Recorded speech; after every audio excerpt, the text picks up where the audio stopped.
আমি আমার ছোট বোন বিপাশাকে বললাম, বিপাশা, তুমি আমার খুব পছন্দ। এই পৃথিবীতে আমার দেখা সবচেয়ে বেশি সুন্দরী মেয়ে তুমি। বিপাশা, আমি তোমাকে বিয়ে করতে চাই। তোমাকে আমি না পেলে আমি বাঁচব না বিপাশা। আমি তোমাকে অনেক অনেক ভালোবাসি এবং কি আমার জীবনের চাইতেও বেশি ভালোবাসি।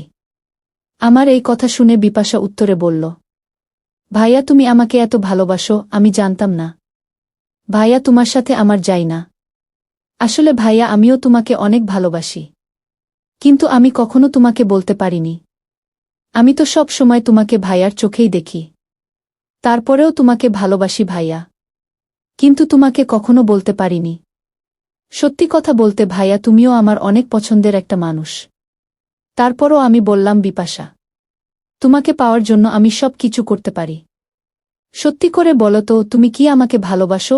তখন বিপাশা বলল, জি ভাইয়া, আমি তোমাকে অনেক ভালোবাসি, কিন্তু কোনো দিন প্রকাশ করতে পারিনি। আমি বললাম, ঠিক আছে বিপাশা, তুমি যে আমাকে ভালোবাসো তা শুনে আমি এই মুহূর্তে পৃথিবীর সব চাইতে খুশি। তারপর আমি আমার ছোট বোন বিপাশা বলল, ভাইয়া, তোমার আমার সম্পর্কটা কি আমার বাবা মা মেনে নিবে? আমি বললাম, বিপাশা, তুমি কোনো চিন্তা করো না, সেটা আমার উপর ছেড়ে দাও। তুমি শুধু আমার কথা অনুযায়ী কিছু কর্ম করতে হবে। আমি কি কর্ম করব ভাইয়া?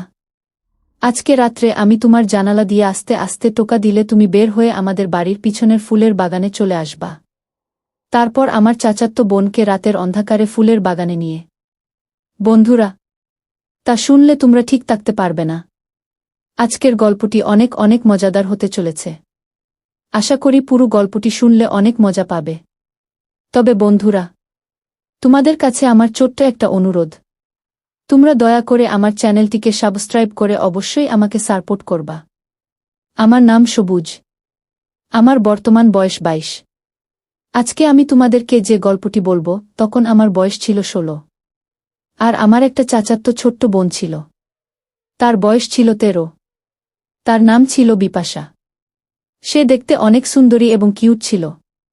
ছোটবেলা থেকেই তাকে দেখলেই আমার মনের ভিতরটা কেমন জানি হয়ে উঠত। যদিও সে আমার চাচাতো বোন ছিল, কিন্তু তারপরেও নিজের বোনের মতোই আমি তাকে সব সময় দেখতাম। সে আমার আপন কাকার একমাত্র মেয়ে। কাকা বিয়ে করেছে, অনেক দিন হয়ে গেছে, কিন্তু তাদের ঘরে আর কোনো ছেলে মেয়ে নেই। একটাই মেয়ে, তার নাম হল বিপাশা। বিপাশার বয়স যদিও মাত্র 13 হবে, কিন্তু বিপাশাকে দেখলে মনে হয় যেন আসমানের পরী। তার রূপ যৌবন এত সুন্দর, এত লাবণ্যময়ী, আর চেহারার সৌন্দর্য তো বলাই বাহুল্য। কি বলবো বন্ধুরা, যদিও আমি তখন ইন্টারমিডিয়েটে পড়তাম, তেমন কিছু বুঝতাম না। শুধু সব সময় তার দিকে হা করে তাকিয়ে থাকতাম। এরকম একটি সুন্দরী মেয়েকে দেখলে কিভাবে টিকে থাকতে পারি? তাও আবার আমার চোখের সামনে সব সময় ঘোরাঘুরি করে। আস্তে আস্তে তার প্রতি আমার অন্যরকম চিন্তা ভাবনা চলে আসতে থাকে। আমি খুব বিস্মিত হইতাম যখন তাকে দেখতাম। আমার ছোট বোন সে যখন আমার চোখের সামনে গিয়ে মাঝে মধ্যে আমার সামনে দিয়ে হেঁটে যেত, তখন আমি তার দিকে অপলক চোখের দৃষ্টিতে তাকিয়ে থাকতাম। আমি মনে মনে ভিন্ন কিছু ভাবতাম। তার রূপ এবং সৌন্দর্য আমাকে এমনভাবে পাগল করে বসতেছে। একটা সময় আমি তাকে ছাড়া কোনো কিছু কল্পনাও করতে পারি না। যেদিকেই তাই আমি শুধু তাকেই দেখি। সে যেন আমার কল্পনা হয়ে গিয়েছে। যাই হোক বন্ধুরা, তারপর আমি ভাবলাম, চোখের সামনে এমন একটা পরী সব সময় ঘোরাঘুরি করে, অথচ আমি কিছুই করতেই পারছি না। আর সবচেয়ে বড় কথা হচ্ছে, বন্ধুরা, সে আমার ছোট বোন। যদিও সে আমার আপন ছোট বোন না, আমার কাকার একমাত্র মেয়ে, অর্থাৎ আমার চাচাতো বোন। তাই আমি তাকে কোনো কিছু বলতে পারতেছি না। কিন্তু এইভাবেই আমার আর দিন যাচ্ছিল না। কিন্তু আমার মনের কথাগুলি তাকে প্রকাশও করতে পারছিলাম না। মনে মনে ভাবলাম, আমি যদি আমার মনের কথাগুলি তাকে প্রকাশ করি, তাহলে সে যদি কাকির কাছে বলে দেয়, তাহলে তো আমার সর্বনাশ হয়ে যাবে। এই চিন্তা ভাবনা করে আমি আমার মনের কথাগুলি আর প্রকাশ করতে পারছিলাম না। কিন্তু তাকে প্রকাশ না করে আর থাকতেও পারছিলাম না। তারপর একদিন ভাবলাম, যে করেই হোক আমি তাকে আমার প্রেমের ফাঁদে ফেলতে হবে। যেভাবে করে হোক তাকে আমার পেতে হবে। মনের মধ্যে বন্ধুরা তখন আমার ভিন্ন চিন্তাভাবনা চলছে। বিশেষ করে আমার মনের ভিতরটা ভিন্ন হয়ে গেল। যেভাবে হোক আমি তাকে আমার অনুকূলে আনব। এই চিন্তা ভাবনা নিয়ে তার সাথে প্রথমে ভালো করে প্রেমের অভিনয় শুরু করলাম। কিভাবে তার সাথে অভিনয় করব? মানে একবারে ভালোভাবে ফ্রি হব? সেই কৌশল খুঁজে পাচ্ছিলাম না। মনে মনে চিন্তা করলাম, কিভাবে তাকে আমার অনুকূলে আনা যায়। আমি যা বলি সে তাই করবে। এক কথায় সে আমার হাতের পুতুল হয়ে যাবে। এরকম কিছু চিন্তা ভাবনা করছিলাম, কিন্তু কোনো কিছু মাথায় আইডিয়া আসছিল না। আর তাছাড়া আমার বাবা আমার কাকার মধ্যে খুব একটা বেশি ভালো সম্পর্ক ছিল না। তারা বিভিন্ন বিষয় নিয়ে সব সময় ঝগড়াঝাটি করত। কিন্তু আমার কাকি আমাকে খুব ভালোবাসত, খুব মহব্বত করত। কিন্তু আমার কাকা আমাকে দেখতে পারত না। আমার চাচাতো বোন আমাদের এখানে বিভিন্ন প্রয়োজনে আসত এবং আমার মায়ের সাথে তার ভালো খাতির ছিল। কিন্তু আমার কাকার মেয়েকে আমার ধারে কাছে আসতে দিত না কাকা। মানে আমাকে দেখলেই উনি যেন হিংস্র হয়ে যেত। মনে মনে রাগ হতো। আমি জানি না কেন উনি আমার সাথে এরকম করত। আমার কাকা যদিও আমার বাবার সাথে ঝগড়াঝাঁটি করত মাঝে মধ্যে, কিন্তু আমি তো কাকার সাথে কোনোদিন ঝগড়া করি নাই। তাহলে আমাকে দেখে কেন আমার সাথে রাগ হতো? আমি জানি না, আর এই জন্যই আমার কাকাদের বাসায় আমাদের খুব একটা বেশি যাওয়া হতো না। আমার কাকা তার মেয়ে মানে আমার চাচাতো বোন বিপাশার সাথে আমাকে কথা বলতে দিত না, তার সাথে চলতেও দিত না। আমিও খুব একটা বেশি প্রকাশে চলতাম না, কিন্তু তার সৌন্দর্য আমাকে বারংবার মুগ্ধ করত। কিন্তু কাকার এই আচরণ আমাকে ভিন্ন দিকে নিয়ে যেত। মনে মনে ভাবলাম যেভাবে হোক কাকাকে একটা উচিত শিক্ষা দিতে হবে। বিপাশাকে যে আমি ভালোবাসি যদি জানে তাহলে আরও বড় কেলেঙ্কারি হয়ে যাবে।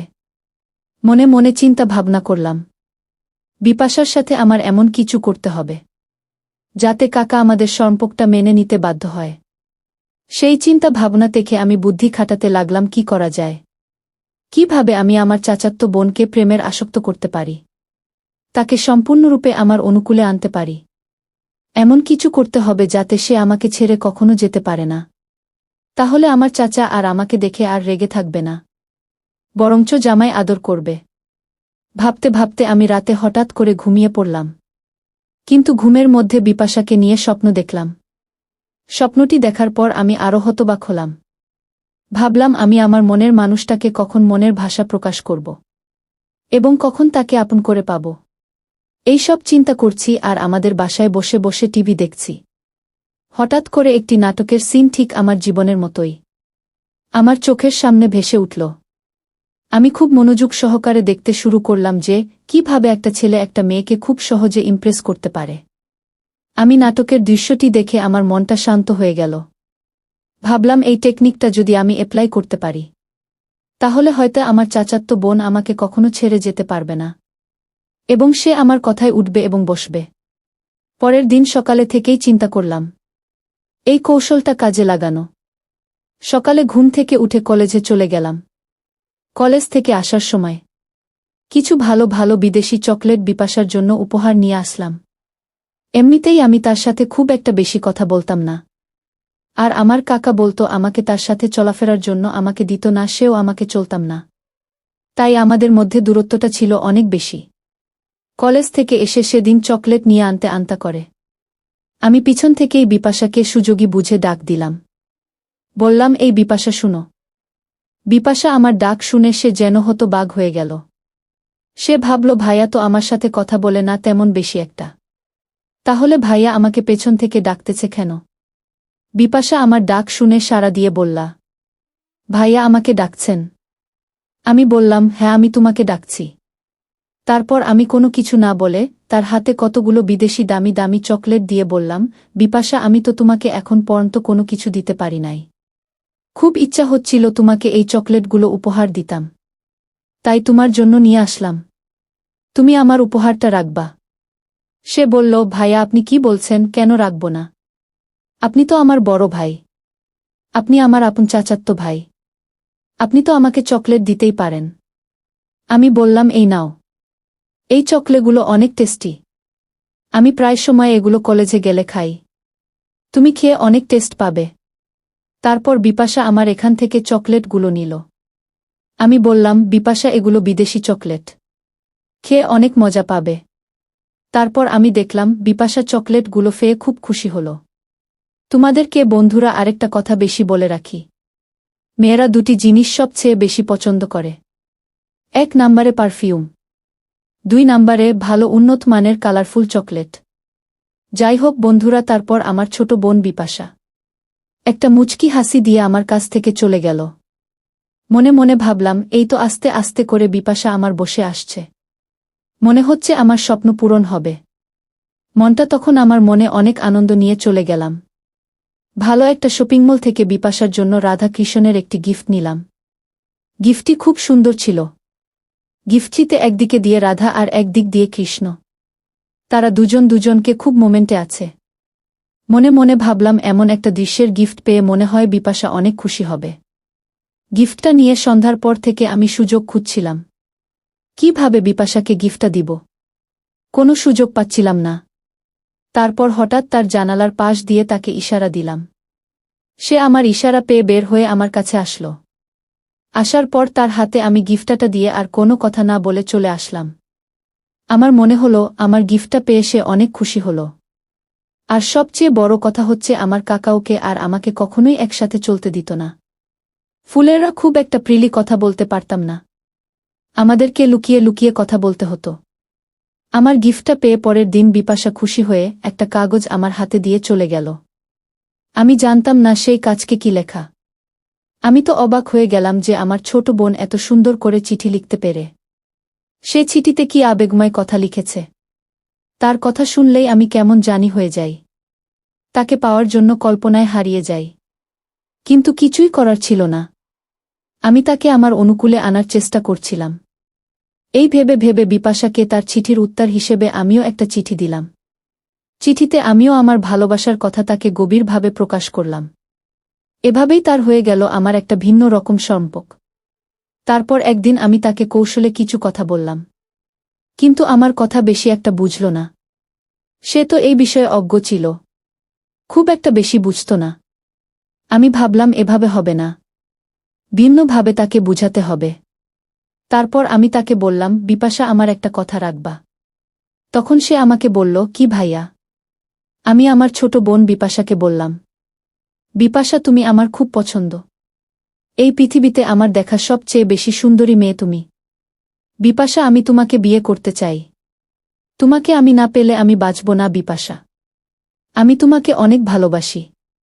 এবং কি আমার জীবনের চাইতেও বেশি ভালোবাসি। আমার এই কথা শুনে বিপাশা উত্তরে বলল, ভাইয়া, তুমি আমাকে এত ভালোবাসো? আমি জানতাম না। ভাইয়া, তোমার সাথে আমার যাই না। আসলে ভাইয়া, আমিও তোমাকে অনেক ভালোবাসি। কিন্তু আমি কখনো তোমাকে বলতে পারিনি। আমি তো সব সময় তোমাকে ভাইয়ার চোখেই দেখি। তারপরেও তোমাকে ভালোবাসি ভাইয়া, কিন্তু তোমাকে কখনো বলতে পারিনি। সত্যি কথা বলতে ভাইয়া, তুমিও আমার অনেক পছন্দের একটা মানুষ। তারপর আমি বললাম, বিপাশা, আমি তোমাকে পাওয়ার জন্য সব কিছু করতে পারি। সত্যি করে বলে তো, তুমি কি আমাকে ভালোবাসো? তখন বিপাশা বলল, জি ভাইয়া, আমি তোমাকে অনেক ভালোবাসি। কিন্তু কোনোদিন প্রকাশ করতে পারিনি। আমি বললাম, ঠিক আছে বিপাশা, তুমি যে আমাকে ভালোবাসো তা শুনে আমি এই মুহূর্তে পৃথিবীর সব চাইতে খুশি। তারপর আমার ছোট বোন বিপাশা বলল, ভাইয়া, তোমার আমার সম্পর্কটা কি আমার বাবা মা মেনে নিবে? আমি বললাম, বিপাশা, তুমি কোনো চিন্তা করো না। সেটা আমার উপর ছেড়ে দাও। তুমি শুধু আমার কথা অনুযায়ী কিছু কর্ম করতে হবে। আমি বললাম, কি কর্ম ভাইয়া? আজরে রাত্রে আমি তোমার জানালা দিয়ে আস্তে আস্তে ঠোকা দিলে তুমি বের হয়ে আমাদের বাড়ির পিছনের ফুলের বাগানে চলে আসবা। তারপর আমি তোমাকে সব কিছু বলছি। তারপর বন্ধুরা, আমি চাচাতো বোন বিপাশা আমার কথা মতো সেই দিন রাতে আমাদের ফুলের বাগানের বাড়ির পিছনে আসলে তাকে এমন কিছু করেছিলাম, যার ফলে অল্প কিছুদিন পরেই বিপাশার অবস্থা অন্যরকম হয়ে যায়, যা আমাদের পরিবার এবং বিপাশার বাবা সহ আমাদের ঘরোয়াভাবে বুঝে ফেলে। তারপর বিপাশার বাবা এবং আমাদের পরিবার আমাদের সম্পর্ক মেনে নিয়ে আমাদের বিয়ে দেওয়ার সিদ্ধান্ত নেয়। অবশেষে আমাদের পরিবার এবং বিপাশার পরিবার সবাই মিলে ধুমধাম করে আমাদের বিয়েটা হয়ে যায়। বিয়ের রাতেই বিপাশা আমাকে বলল, ওগো আমার প্রাণের স্বামী, সত্যি তুমি অনেক ইন্টেলিজেন্ট। যদি তুমি আমার সাথে এমন একটা কাণ্ড না করতে, তাহলে তো আমার বাবা মা কখনোই আমাদের সম্পর্ক মেনে নিত না, আর বিয়েও দিত না। তারপর আমি আমার বউ বিপাশার কথা শুনে বললাম, ওগো আমার প্রিয়তমা, সেই দিন যদি আমি তোমার সাথে এই কৌশলতা না কাটাতাম, তাহলে আজকে তোমার আমার এমন পরিস্থিতি হতো না। তারপর আমি আর আমার বউ মিলে একটা স্বর্গীয় হাসি দিয়ে ফুলেররা আমাদের জীবনের সূচনা পর্ব শুরু করলাম। বন্ধুরা, আজকে এই পর্যন্তই। আবারও আসব তোমাদের মধ্যে নতুন কোনো ভিডিও নিয়ে। ভিডিওটি যদি তোমাদের ভালো লাগে তাহলে একটি লাইক দাও। প্রতিদিন আমি তোমাদেরকে একটা করে নতুন গল্প উপহার দিব। তাই তোমাদেরকে অনুরোধ করে বলছি, তোমরা যদি এই রকম ধরনের ইন্টারেস্টিং গল্প পেতে চাও তাহলে দয়া করে আমার চ্যানেলটি সাবস্ক্রাইব করো। পরিশেষে তোমাদের সকলের সুস্বাস্থ্য কামনা করি। ভিডিওটি দেখার জন্য তোমাদের সকলকে অসংখ্য ধন্যবাদ।